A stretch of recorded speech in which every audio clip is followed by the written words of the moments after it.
Alors, la semaine dernière, on a parlé un peu du début de la Hamida. Hashem sefatay tiftach, ou feagit ilatecha. On demande à Hashem de nous ouvrir la bouche, les lèvres, pour qu'on puisse dire les louanges d'Hashem. Là, après avoir dit ce verset, il y a une discussion à propos de ce verset. Est-ce que ce verset fait partie de la Hamida ou pas? Parce que la Hamida, en vérité, elle commence par une beracha. Ce verset-là, Adonai sefatay tiftach ufiagit ilatecha, c'est un verset qui est dans le psaume 51 dans Tehillim. Ça a été placé là-bas pour commencer la Hamida. Mais est-ce qu'il fait partie de la Hamida ou pas? Le Rav Ben Ishraï apporte une discussion là-dessus. Je vais vous donner un cas où ça peut avoir une différence. Regardez, quelqu'un arrive à Mincha, à la synagogue. Le public, c'est ça, lui il était en retard. Alors il voulait se rattraper. Alors tout de suite il entend la Hamida. Alors il dit, Adonai sefatay tiftach ufiagit ilatecha. Le chazan qui est le public qui était déjà avancé, ont commencé Kaddish. Normalement, quand tu es dans la Hamida, tu ne réponds pas à Kaddish. Ni Kedusha, ni rien. Tu n'as pas le droit de répondre quand tu es dans la Hamida. Dans la Hamida, tu te tais, tu entends, tu réponds dans ta pensée, mais tu ne réponds jamais avec la parole. Ni Amen, ni Baruch Hu Baruch Shemo, rien. Ni Kadosh Kadosh, rien. Dans la Hamida, tu parles à Hashem. Tu ne peux pas arrêter. C'est ça? Alors, s'il y a un Kaddish, et vous êtes en train de faire la Hamida, vous arrêtez votre lecture, vous gardez le doigt, vous répondez par la pensée Amen. Une fois que vous avez le droit de continuer, vous continuez.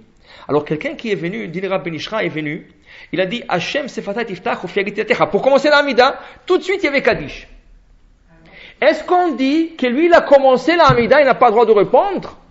Ou est-ce qu'on dit non, il n'a pas commencé la Hamida? Oui, ce verset se dit avant la Hamida, mais il ne fait pas partie de la Hamida. Ceci est une discussion dans le décisionnaire. Et le Rav Ben Ishraï le laisse ouvert.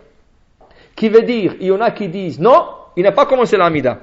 Ça ne fait pas partie de la Hamida. On le dit avant la Hamida, mais ça ne fait pas partie de la Hamida. Dans ce cas, il pourrait répondre Amen, le Kaddish, et tout de suite après recommencer la Hamida. Hashem sefatay tiftach jusqu'à la fin. Il y en a qui disent, non, une fois que tu as dit Hashem sefatay tiftach ufiagit ilatecha, tu as entamé la Hamida, tu n'as pas le droit de répondre. Le Rav Ben Ishraï le laisse comme ça.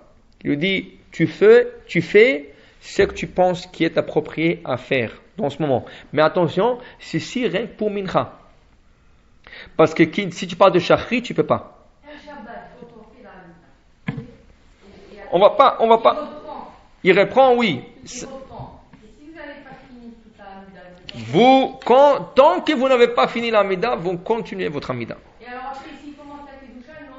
Kadosha, vous arrêtez, vous méditez, vous pensez et vous continuez. Et ça, vous ne pouvez pas interrompre votre Hamida. L'Hamida, ça ne s'interrompt pas pour n'importe quelle chose. Maintenant, quand on dit, on n'interrompt pas la Hamida par la parole. La Gemara nous dit, quelqu'un qui prie, et voilà, juste à côté de lui, il y a un serpent. Qu'est-ce qu'il fait? C'est ça? Alors dans ce cas, si c'est un serpent de jardin, c'est des petits serpents gentils, ils sont verts, ils font rien, c'est ça? Vous bougez pas. Mais je vous assure, qu'est-ce qui arrive si c'est une souris? Vous commencez à danser dans toute la pièce. Alors on va expliquer. Quand on dit on n'a pas le droit d'interrompre la Hamida, c'est par la parole. Mais vous avez le droit de vous déplacer. Je vous donne un cas qui a été écrit par le Chaye Adam, qui est apporté par le Rav Ben Ishraï. Écoutez. Vous êtes en train de lire votre Hamida, c'est Rosh Chodesh. Là, vous êtes trompé. Vous avez oublié de dire Ya'alev Yavo. Mais vous ne savez pas quoi faire. Vous ne savez pas d'où je reprends. Depuis le début, de Retzé, qu'est-ce que je fais? Et vous ne savez pas quoi faire, vous ne savez pas comment avancer. Et vous êtes là. Vous avez le droit de vous déplacer en silence, d'aller à côté de quelqu'un, si ça ne lui dérange pas, et de rien faire un signe avec la main, vous montrer à Alev et Avo, que vous avez oublié, qu'est-ce que j'ai fait? Ça? Et là, il va vous dire. S'il est dans la Hamida ou s'il fait quelque chose, il va vous pointer avec le doigt le passage que vous devrez faire. Et s'il a terminé déjà sa Hamida, c'est sûr qu'il va vous répondre exactement par la parole ou qu'est-ce que vous devez faire. Ça? Mais le déplacement ne consiste pas en une interruption de la Hamida, seulement quand c'est vraiment nécessaire. Alors je dis, dans un cas qui a, je sais pas, un animal, une bête qui vous dérange, c'est ça? Un serpent, ça, c'est ça. Alors vous déplacez. C'est une question, on va dire, par exemple, un enfant, il va faire une bêtise. Il va toucher un feu, vous êtes en train de le faire l'amida. Et vous lui criez, vous pouvez le dire, mais ça n'aide pas. Vous avez le droit d'interrompre, d'arrêter, d'aller, c'est ça, sans parler. De le tirer de là-bas et retourner à votre place faire l'amida. Ça veut dire que le déplacement ne consiste pas en une interruption, même au milieu de l'amida. Même au milieu de l'amida. C'est ça? Oui, vous avez le droit de le lire, mais ça va prendre beaucoup de temps peut-être. C'est ça? Mais si le Shulchan Aruch est à côté de vous, et si le Shulchan Aruch n'est pas à côté de vous, il n'y a personne à côté de vous, oui, vous pouvez aller à la librairie chez vous, sortir à la bibliothèque et sortir un livre et commencer à lire. S'il y a personne, s'il y a quelqu'un, vous montrez. Mais pour vous dire que quand on dit on n'a pas le droit d'interrompre par la parole, on n'interrompt pas l'amida par la parole. Là, au début de l'amida c'est une soumission. On se soumet à Hachem. Qui veut dire je montre comme quoi je ne vaux rien devant Hachem. C'est pour cela que le début de l'amida c'est comment on se prosterne. Pourquoi? Parce qu'on regarde par terre. Comme Hachem dit, tu es venu de la terre et c'est là-bas tu y retourneras. Tu vas retourner à la terre. Alors la première chose qu'on fait dans l'amida, c'est quoi? Baruch Ata Hachem, on se prosterne au début de l'amida. On se prosterne en regardant la terre, ça, et ça c'est le début de l'amida. Maintenant, le Rabbi Ben Ish Chai, il dit qu'a priori, l'amida, comme Birkat Hamazon, ça comme autre chose, c'est bien de le faire avec des yeux fermés si vous la connaissez par cœur, pour avoir moins de distractions. Parce que quand tes yeux sont ouverts, tu veux ou pas, il y a des enfants, il y a quelqu'un qui bouge, tu regardes à gauche, à droite, des fois tu distrais, ça te déconcentre. C'est quand tu fermes les yeux, tu es plus concentré. Ça dépend. Peut-être pour les autres non. Chacun, dépendamment de sa nature. Mais comme règle générale, fermer les yeux, ça concentre plus. Ça c'est la raison. Pourquoi quand on dit schéma, on ferme les yeux. Pourquoi on ferme les yeux quand on dit schéma? La Gemara dit pour ne pas regarder et se distraire. Parce que si tu aurais dit schéma avec les yeux ouverts, tu serais distrait.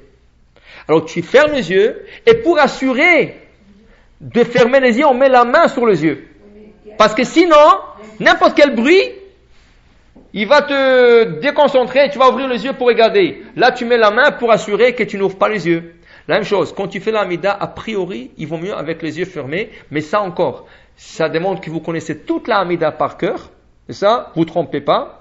Et il y a des gens qui sont capables de bien concentrer. Si vous n'êtes pas de cette nature, vous êtes plus. Oui, mais c'est pas le cours de chemin. Quand on va arriver au chemin, on va parler.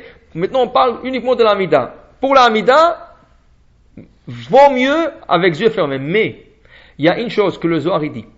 Quand vous faites l'amida, vous n'avez absolument pas le droit de regarder ni à gauche, ni à droite, ni tout droit. Et surtout pas en arrière. Quand vous faites l'amida, vous êtes avec des yeux ouverts, parce que vous n'êtes pas capable de le retenir par cœur ou choses comme ça, vous êtes obligé de mettre le sidour devant vos yeux. Vraiment devant vos yeux. Ça veut dire pas comme ça, à moins que vous n'avez pas vos lunettes. Mais si vous êtes obligé de vous coller au sidour. Pourquoi? Pour ne pas regarder ni à gauche ni à droite. Pourquoi? Dit le Zohar, c'est lui qui ne respecte pas Akadosh Baruch Hu au moment de l'amida, parce qu'au moment de l'amida, tu parles à Hachem. Et Hachem est présent juste devant toi. Et si tu ne respectes pas, c'est comme tu parles à un roi, et tu regardes à gauche, à droite, à tout le monde. Dis Hachem, tu ne me respectes pas. Chaque personne, avant de quitter ce monde, la dernière seconde le dernier souffle, on lui donne la chance de voir la présence divine, la Shekhinah. Le Zohar, il dit, c'est lui qui n'a pas respecté ça durant la Hamida qu'il faisait, et regardait à gauche, à droite, il ne respectait pas Hachem, Hachem ne lui donne pas l'occasion de voir la Shekhinah avant de quitter ce monde. C'est ça? Et le Rabbi Ben Ish Chai est très strict. Il dit, c'est pour ça, c'est une des raisons en plus, pourquoi il faut fermer les yeux, mais sinon, concentrez dans le sidour. Vous avez un sidour, concentrez-vous ici. Pas regardez, il y a des gens que malheureusement, dès qu'il y a un petit bruit, ils doivent voir qui c'est qui est rentré, qui c'est qui a fait. Dans l'amida, il faut s'isoler avec Hachem. On parle directement à Hachem. Et on n'a pas le droit de regarder ni à gauche ni à droite. On doit parler directement à Hachem. Alors là, La première chose que je déclare devant Hachem, Hachem Sfatay Yiftach V'Galatecha, Baruch Ata Hachem, je me prosterne. Comment je me prosterne? Il y a deux façons de se prosterner. Il y en a qui ils plient les genoux. Ça veut dire, ils plient les genoux, ensuite ils plient leur corps. C'est ça? Alors ils font un pli avec le genou, ensuite ils plient la tête vers le bas. Le Rabbi Ishraï n'est pas de cette opinion. Le Rabbi Ishraï dit il ne faut pas plier les genoux, il faut laisser le genou droit. Qu'est-ce qu'on plie? On plie que le corps. Alors on plie le corps, ça c'est un pli. Deuxième pli, on plie la tête. Alors tu te plies 1, 2. Tu te plies avec le corps et ensuite la tête. Ça, les autres opinions, ils plient le genou, c'est 1. Deuxièmement, c'est le corps. C'est ça? Alors, selon toutes les opinions, comment? Ça dépend quel livre. Ça dépend quel livre. Il y a deux opinions. Patach Eliyahu, c'est ça. Mais le Rabbi Ishraï, d'abord fléchir le genou, ensuite pencher le corps, c'est ça. et après relever les genoux, relever la tête. C'est ça. Ça c'est une opinion. La deuxième opinion de Rabbi Ishraï, c'est de pencher seulement le corps. Ensuite la tête. C'est ça? Et quand on se redresse, toujours on redresse le corps en premier, ensuite la tête. Ça? Alors s'il vous plaît les genoux, et ensuite le corps, ça, alors vous redressez le corps, ensuite la tête. Ça? C'est ça. On va expliquer, on va pas arriver. Alors ça c'est les deux manières de se plier devant Hachem. Normalement, quand quelqu'un se plie, il faut entendre le colonne vertébrale se craquer un peu. C'est des bons exercices, mais il faut un petit craque. Ça, un petit craque. Si vous êtes capable. Sinon, il suffit. Presque. C'est ça. Vraiment, il faut entendre le dos craquer un peu. C'est ça. C'est un bon exercice, mais c'est ça qui est demandé. Maintenant. Non, si vous voulez que je fais comme ça, je vais pas. Mais vraiment, il faut entendre la colonne vertébrale se craquer un peu, c'est ça, entendre le crack, si vous êtes capable. Il y a des gens qui ont des problèmes de dos. Il y a des gens qui sont un peu plus âgés, ils n'arrivent pas. Alors, c'est le geste. C'est le geste de se plier. Mais normalement, quelqu'un qui est en bonne santé, Baruch Hashem, il doit vraiment plier complètement pour entendre les cracks. Mais non, complètement, pas par terre. Mais complètement, ça veut dire que le dos, il entend le petit crack dans le dos, c'est assez. Ça, mais c'est déjà beaucoup. C'est déjà beaucoup. Ça c'est le vrai pli. Et quand on se redresse lentement. Le Rabbi Ishraï dit, au nom de la Gemara aussi, comme un serpent. Vous avez jamais vu un serpent se lever? Un cobra ou de ce type de serpent. Toujours, il se lève très doucement, jusqu'à qu'il se lève, il se redresse. Alors quand on se redresse, comment? Non, yoga c'est interdit, yoga c'est Bechal Assour. Oui, yoga ils ont pris de chez nous. Le yoga ils imitent des animaux, nous on n'imite pas des animaux. Nous on prend, le yoga c'est interdit, la yoga c'est de l'idolâtrie pure. La yoga c'est idolâtrie. Et ça, le yoga, l'idée est idolâtre et la forme, tout la yoga c'est une pensée idolâtre. L'esprit se relaxe. Oui. Le corps aussi. Oui. Sur quoi il relaxe? C'est ça. Exactement. La yoga, c'est ça. La yoga, on va faire un cours sur le yoga à part. Mais la yoga, c'est idolâtre. On n'a pas le droit de suivre des cours de yoga. C'est ça? Il y en a qui font des yoga kasher, mais il faut le chercher. C'est ça? Comment? Yoga kasher, ça va. Mais c'est où vous allez trouver ces cours-là? Le yoga, c'est pas bien. C'est ça? Même la yoga, le karaté, il y a des karatés qui sont interdits. Le kung fu, c'est basé sur Avodah Zara. Ouais. C'est ça? Le kung fu. Tout ça. Il y a tous hein? Le? Pilali? Je sais pas qu'est-ce que c'est. Hein? Ah, le.